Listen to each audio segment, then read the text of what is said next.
सेठ धनीराम तीर्थ यात्रा पर निकले। कुछ आवश्यक सामान व 1000 अशर्फियाँ थैले में डालकर साथ ले गए थे। रात्रि विश्राम के लिए एक धर्मशाला में रुके। वहीं उनकी मुलाकात पड़ोस के गांव के एक गृहस्थ बाकेलाल से हुई। बाकेलाल एक गरीब किसान था।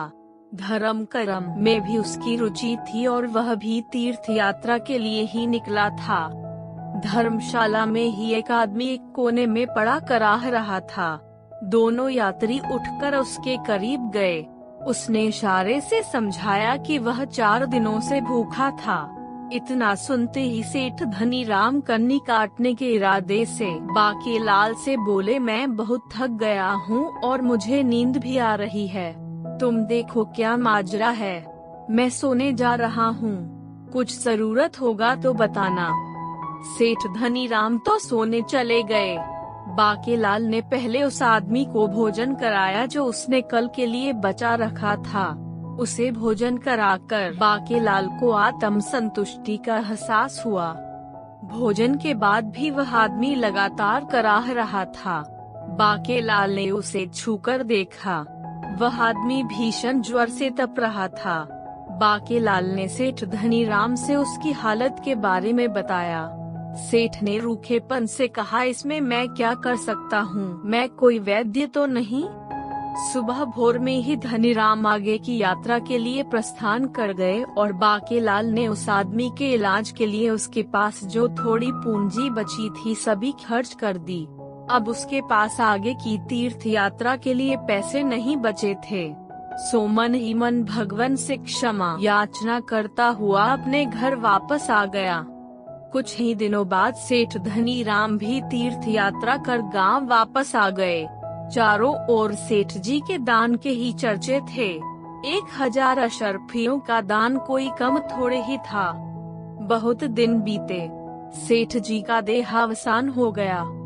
यमराज के दरबार में हाजिर होते हुए सेठ जी सोच रहे थे, मैंने तो बहुत दान पुण्य किया है, मुझे स्वर्ग अवश्य मिलेगा।